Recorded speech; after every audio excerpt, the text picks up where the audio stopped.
देखिए इस वीडियो में मैं आपके जो सीटेट के एग्जाम में जो पर्यावरण अध्ययन यानी कि इन्वायरमेंटल स्टडी के जो क्वेश्चन आते हैं उनके क्वेश्चन का मैं रिवीजन करा रहा हूँ। और इस तरह की अगर वीडियो देखना चाहते हो आप मेरे चैनल को सब्सक्राइब कीजिएगा। ठीक है, देखिए इसमें क्वेश्चन है कि दक्षिण भारत का सबसे बड़ा आदिवासी उत्सव है। ठीक है, तो दक्षिण भारत का सबसे बड़ा आदिवासी उत्सव जो आपका सम्मक्का सरलामा जात्रा है। ठीक है, यह सम्मक्का सरलामा जात्रा जो आपका उत्सव है वो एशिया का सबसे बड़ा आदिवासी मेला है और इसका आयोजन जो किया जाता है वो तेलंगाना में किया जाता है। यह मेला 4 दिनों तक चलता है। ठीक है, और इसमें यह एशिया का दूसरा महाकुंभ कहा जाता है। इस मेले में 2 आदिवासी देवियों जिसमें सम्मक्का और उनकी बेटी सरलामा की पूजा अर्चना की जाती है। यह सम्मक्का सरलामा जो जात्रा मेला है आपका वो 2 वर्ष में एक बार का आयोजन किया जाता है। ठीक है, तो इसलिए दक्षिण भारत का सबसे बड़ा मेला आदिवासी उत्सव मेला जो है वो आपका आंसर हो जाएगा बी हो जाएगा, सम्मक्का सरलामा जात्रा है। देखिए नेक्स्ट क्वेश्चन है कि यह एक सामाजिक चिंता का विषय है कि भारत में बहुत से शहरों में मलजल अब भी, तो ठीक है इसका आंसर बी हो जाएगा कि मैला ढोने वालों के द्वारा हाथों से सफाई की जाती है। ठीक है, देखिएगा इस मैला ढोने वाले की क्या होता है कि किसी व्यक्ति द्वारा बिना किसी विशेष सुरक्षा के या किसी विशेष उपकरण के अपने हाथों से ही मानवीय अवशिष्टों को सर पर ढोने वाले की प्रथा को जो मैनुअल स्क्वेंजिंग कहा जाता है। ठीक है, और इसे हटाने के लिए शुष्क शौचालय का निर्माण किया गया था अधिनियम 1993 के अंतर्गत। विश्व शौचालय दिवस 19 नवंबर को मनाया जाता है। देखिए नेक्स्ट क्वेश्चन है कि पोचमपल्ली नाम, तो पोचमपल्ली साड़ी तेलंगाना की रेशम और सूती साड़ियों का एक प्रकार है। ठीक है, और यह साड़ी जो है इस साड़ी का नाम जो तेलंगाना के पोचमपल्ली के एक जगह पर रखा गया है। ठीक है, ये साड़ियाँ जो चमक और चमकीले रंगों से बनाई जाती हैं। ठीक है, और पोचमपल्ली साड़ी जो को अद्वितीय ज्यामिति पैटर्न और हल्के वजन से पहचाना जाता है। ठीक है, तो पोचमपल्ली नाम क्या है, तो इसका आंसर आपका बी हो जाएगा कि साड़ियों का जिन पर पारंपरिक रंगाई के ज्यामिति नमूने होते हैं वो पोचमपल्ली साड़ियाँ कहलाती हैं। आपका आंसर बी हो जाएगा। नेक्स्ट क्वेश्चन की वाराणसी की कढ़ाई की अद्वितीय कला, तो ठीक है वाराणसी की कढ़ाई की अद्वितीय कला जो आपकी जरदोजी है। ठीक है, जरदोजी शब्द जो फारसी शब्द है जिसमें जर का अर्थ होता है सोना और दोजी का अर्थ होता है कढ़ाई। ठीक है, तो जरदोजी शब्द का प्रयोग जो चांदी सोने की धातु की कढ़ाई के लिए किया जाता है और वाराणसी में जरदोजी की प्रथा अब भी प्रचलित है। ठीक है, तो क्वेश्चन था कि वाराणसी की कढ़ाई की अद्वितीय कला, आपका आंसर ए हो जाएगा, जरदोजी हो जाएगा। नेक्स्ट क्वेश्चन की अंतरिक्ष की यात्रा के लिए निम्नलिखित में से किसका प्रयोग किया जाता है। ठीक है, तो देखिए कि अंतरिक्ष की यात्रा के लिए जो है आपका रॉकेट या अंतरिक्ष यान का प्रयोग किया जाता है। ठीक है, पृथ्वी से दूर आकाशीय क्षेत्र जहाँ पर खगोलीय पिंड होते हैं उसे आकाशीय क्षेत्र या अंतरिक्ष कहा जाता है। ठीक है, सोवियत संघ के यूरी गागारिन जो अंतरिक्ष में जाने वाले पहले मानव थे। ठीक है, तो क्वेश्चन था कि अंतरिक्ष की यात्रा के लिए निम्नलिखित में से किसका प्रयोग किया जाएगा, तो आपका आंसर बी हो जाएगा, एक रॉकेट का। देखिए नेक्स्ट क्वेश्चन है कि लोग गांव से शहरों और कस्बों की ओर स्थानांतरित होते हैं। ठीक है, तो लोग जो गांव से शहरों की ओर और कस्बों की ओर स्थानांतरित क्यों हो रहे हैं। ठीक है, क्यों, क्योंकि देखिए गांव में शैक्षिक सुविधाओं की कमी है। ठीक है, और बेहतर रोजगार के अवसर नहीं हैं। ठीक है, और शहरों में रोजगार के अवसर अधिक हैं। ठीक है, गरीबी बहुत है गाँव में। ठीक है, और इसके साथ साथ कि बेहतर स्वास्थ्य और वित्तीय सेवाओं का लाभ उठाने के कारण जो लोग गांव से शहरों में स्थानांतरित होते हैं और मौलिक सुविधाओं के अभाव के कारण भी लोग गांव से शहरों और कस्बों की ओर स्थानांतरित होते हैं। ठीक है, क्वेश्चन था कि लोग गांव से शहरों और कस्बों की ओर स्थानांतरित होते हैं, तो इसका आंसर आपका सी हो जाएगा कि बेहतर रोजगार के अवसर तथा शैक्षिक सुविधाओं के लिए। आपका आंसर सी हो जाएगा। नेक्स्ट क्वेश्चन है कि योग दिवस के समारोह के उपलक्ष्य में एक ईवीएस का अध्यापक निश्चय करता है कि वह 5वीं कक्षा के छात्रों को विश्व योग राजधानी के भ्रमण पर ले जाएगा जिसका नाम है। ठीक है, तो देखिएगा कि विश्व योग की राजधानी, तो विश्व योग की राजधानी जो है वो आपकी ऋषिकेश है। ठीक है, ऋषिकेश को योग के अंतर्राष्ट्रीय राजधानी के रूप में भी जाना जाता है। ठीक है, जहाँ पर अब भी यानी कि महर्षि महेश योगी जी योग शिक्षा प्रदान करते हैं। ठीक है, और 21 जून को अंतर्राष्ट्रीय योग दिवस मनाया जाता है। ठीक है। तो इसलिए इसका आपका आंसर क्या हो जाएगा कि विश्व की योग राजधानी के भ्रमण पर ले जाना है, जिसका नाम क्या है आपका सी हो जाएगा, यानी कि ऋषिकेश आपका आंसर हो जाएगा। नेक्स्ट क्वेश्चन है, घर में बच्चों से धीरे धीरे खाने के लिए एवं अच्छी तरह से चबाने के लिए कहा जाता है, तो इसका उपयुक्त कारण क्या है। ठीक है, देखिएगा जब घर में बच्चों से धीरे धीरे खाने के लिए और अच्छे से चबाने के लिए कहा जाता है, तो इसका आंसर आपका डी हो जाएगा कि उनके भोजन का पाचन सही ढंग से होता है। आपका आंसर डी हो जाएगा। नेक्स्ट क्वेश्चन है कि सड़कों का सर्वोच्च वर्ग जो अधिकतर 6 पथ या अधिक का होता है क्या कहलाता है। ठीक है, तो देखिए सड़कों का सर्वोच्च वर्ग जो अधिकतर 6 पथ या अधिक का होता है वो आपका एक्सप्रेस वे कहला जाता है। ठीक है, और एक्सप्रेस वे को हिंदी में द्रुतमार्ग कहा जाता है। एक्सप्रेस वे में इसमें कुल जो 6 या 8 लेन होते हैं। ठीक है, और एक्सप्रेस वे पर एक ही दिशा में या एक ही साइड से, ठीक है, 6 से 8 गाड़ियाँ जा सकती हैं। ये जो हाई स्पीड के लिए बनाया जाता है, एक्सप्रेस जो आपके हाई स्पीड के लिए बनाया जाता है। और एक्सप्रेस वे में जो आधुनिक सुविधाएं होती हैं जैसे एक्सेस रैप, लेन डिवाइडर, एल्टिवेटर सेक्शन, ये सुविधाएं जो एक्सप्रेस वे में होती हैं। ठीक है, तो सड़कों का सर्वोच्च वर्ग जो कि अधिकतर 6 पथ या अधिक का होता है क्या कहलाता है, तो आपका आंसर सी हो जाएगा, एक्सप्रेस वे कहलाता है आपका। देखिए नेक्स्ट क्वेश्चन है कि निम्नलिखित पहेली हल कीजिए। ठीक है, इसमें पहली दी गई है, सिर पर मेरे ताज है, सुंदर नाच दिखाता हूँ, सुंदर पंखों पर नाज है, मैं हूँ। ठीक है, तो ऐसा पक्षी जिसके सुंदर यानी कि जिसके सिर पर ताज होता है और सुंदर नाच दिखाता है और सुंदर पंखों पर नाज होता है, तो ऐसा पक्षी कौन सा होता है, वो आपका मोर होता है। ठीक है, तो इसलिए इसका आंसर क्या हो जाएगा, मोर हो जाएगा।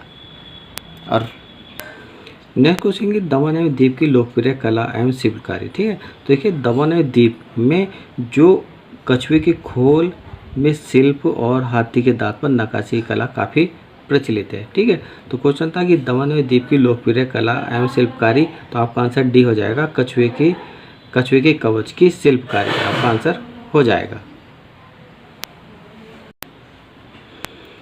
नेक्स्ट क्वेश्चन की विटामिनों तथा खनिज लवणों को सूक्ष्म तत्वों कहा जाता है क्योंकि। ठीक है, तो देखिए विटामिन तथा खनिज लवणों को सूक्ष्म पोषक तत्व कहा जाता है। अब सूक्ष्म पोषक तत्व क्या होते हैं, सूक्ष्म पोषक तत्व वे तत्व होते हैं जिनकी आवश्यकता जीवन भर होती है परंतु बहुत कम मात्रा में मानव को पड़ती है। ठीक है, सूक्ष्म पोषक तत्व जो है वो एक दिन में कुल 100 माइक्रोग्राम की हमें आवश्यकता पड़ती है, यानी कि एक दिन में केवल हमें 100 माइक्रोग्राम पोषक तत्व की आवश्यकता पड़ती है। ठीक है, और सूक्ष्म पोषक तत्व में कौन कौन से होते हैं, लोहा, कोबाल्ट, क्रोमियम, तांबा, आयोडीन, मैग्नीज, ये जो आते हैं वो आपके सूक्ष्म पोषक तत्व के अंतर्गत आते हैं।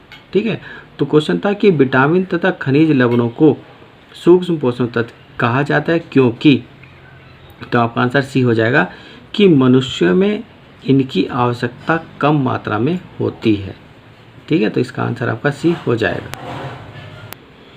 नेक्स्ट क्वेश्चन की पर्यावरण अध्ययन में थीम आधारित पद्धति सहायक होती है। ठीक है, पर्यावरण अध्ययन में थीम आधारित पद्धति जो होती है क्या होती है, तो थीम आधारित पद्धति में क्या होता है कि इसमें पाठ्यक्रम के कई क्षेत्रों को, कई विषयों को एक साथ जोड़ा जाता है और विषय के साथ साथ इसमें व्यापक अनुप्रयोगों की जो उचित समझ प्रदान की जाती है जिससे छात्रों में विचारों और कौशल का विकास होता है। ठीक है, तो क्वेश्चन था कि पर्यावरण अध्ययन में थीम आधारित पद्धति सहायक होती है, तो इसका आंसर आपका क्या हो जाएगा, डी हो जाएगा कि छात्रों में ज्ञान को और संपूर्णता से अर्जित करने में आपकी थीम आधारित पद्धति सहायक होती है।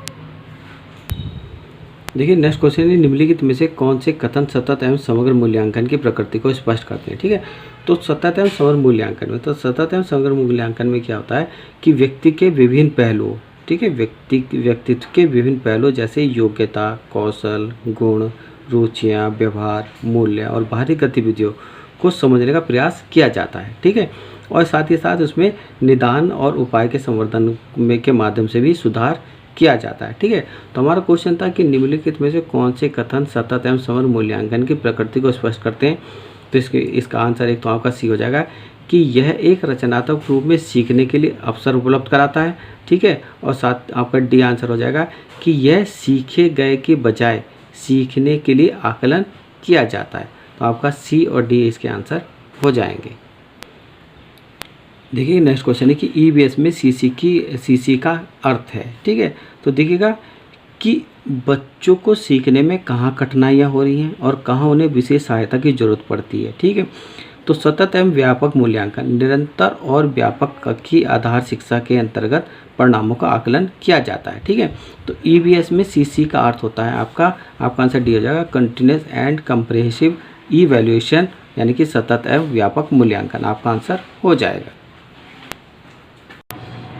नेक्स्ट क्वेश्चन कि पर्यावरण अध्ययन में संप्रदाय के रूप में पर्यावरण सम्मिलित करता है। ठीक है, तो देखिए पर्यावरण अध्ययन क्या होता है कि पर्यावरण क्या होता है कि पर्यावरण में वे चीज़ें सम्मिलित की जाती है जिन पर हम अपने अस्तित्व के लिए प्रत्यक्ष अप्रत्यक्ष रूप से निर्भर रहते हैं, चाहे वो जीवित घटक जैसे जानवर या पौधे हों या निर्जीव घटक मिट्टी हवा पानी हो। ठीक है, तो ये जो सभी है पर्यावरण में सम्मिलित की जाती है। अब क्वेश्चन था हमारा कि पर्यावरण अध्ययन के संप्रदाय के रूप में पर्यावरण सम्मिलित करता है, तो पर्यावरण अध्ययन में संप्रदाय के रूप में पर्यावरण जो सम्मिलित करता है वो आपका आंसर बी हो जाएगा जैविक पर्यावरण, भौतिक पर्यावरण, सामाजिक और सांस्कृतिक पर्यावरण, इन सभी को पर्यावरण अध्ययन के संप्रदाय में पर्यावरण में सम्मिलित किया जाता है। तो आपका आंसर क्या हो जाएगा बी हो जाएगा।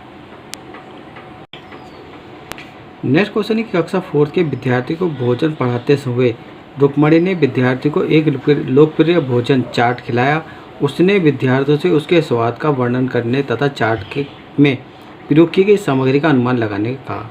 यह उपागम निम्नलिखित में से किस प्रकार की प्रक्रिया कौशल को विकसित करने में सहायक है। ठीक है, तो जो रुक्मणी ने जो चाट के प्रयोग में की गई सामग्री का अनुमान लगाने के लिए कहा गया है, तो अनुमान लगाना जो कहलाता है वो आपका अवलोकन कौशल के अंतर्गत आता है। ठीक है, तो इसलिए इसका आंसर क्या हो जाएगा सी हो जाएगा अवलोकन कौशल आपका आंसर हो जाएगा। नेक्स्ट क्वेश्चन कि जब विद्यार्थी विषय क्या तैरता है क्या डूब जाता है में दिए गए क्रियाकलाप को संचालित करते हैं तब उनमें जिन कौशलों का विकास होता है वे कौशल होते हैं। ठीक है, तो जब विद्यार्थी क्या तैरता है और क्या डूब जाता है, ठीक है, क्रियाकलाप यानी कि विद्यार्थी को यह समझाया जाता है कि पानी में कौन सी चीज़ तैरती है और कौन सी चीज़ डूब जाती है। ठीक है, तो पानी में वही चीज़ तैरती है जो पानी के वजन से जिसका भार कम होता है वह चीज़ पानी में तैरती रहती है, और जिसका भार पानी के वजन से अधिक होता है वह डूब जाती है। ठीक है, तो जब विद्यार्थी विषय क्या तैरता है क्या डूब जाता है में दिए गए क्रियाकलाप को संचालित करते हैं तब उनमें जिन कौशलों का विकास होता है वे कौशल होते हैं आपका आंसर सी हो जाएगा प्रेषण, यानी कि अवलोकन, अभिलेखन और विश्लेषण, इन कौशलों का विकास होता है। आपका आंसर सी हो जाएगा। कक्षा 4 के पाठ बदलते समय में विद्यार्थियों से यह अपेक्षा की जाती है कि वे अपने दादा दादी से संवाद करें और उनसे उनके बाल्यकाल के विषय में जानें।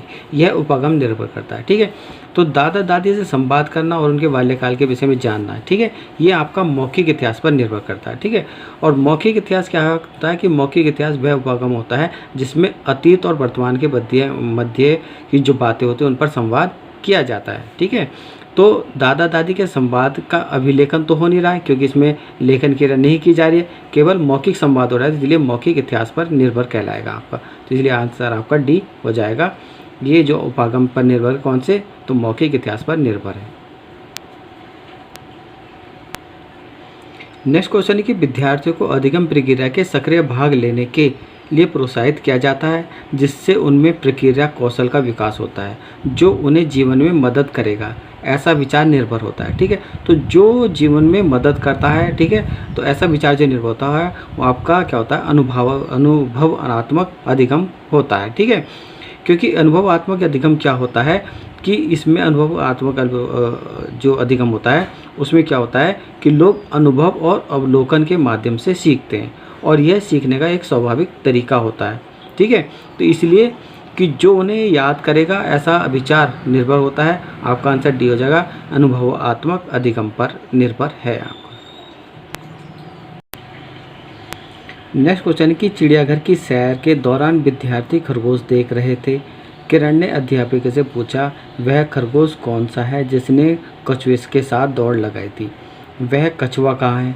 किरण के प्रश्न पर्यावरण अध्ययन अधिगम के निम्नलिखित में से किस उद्देश्य को इंगित करते हैं। ठीक है, तो प्रश्न के द्वारा पूछे जा रहे जो पर्यावरण अध्ययन के जो अधिगम की जो होते हैं, तो इस प्रकार जो प्रश्न जो हैं वो आपके बच्चों को अन्वेषणात्मक गतिविधि से जोड़ने की ओर इंगित कर रहे हैं। तो इसलिए आपका आंसर आपका ए हो जाएगा।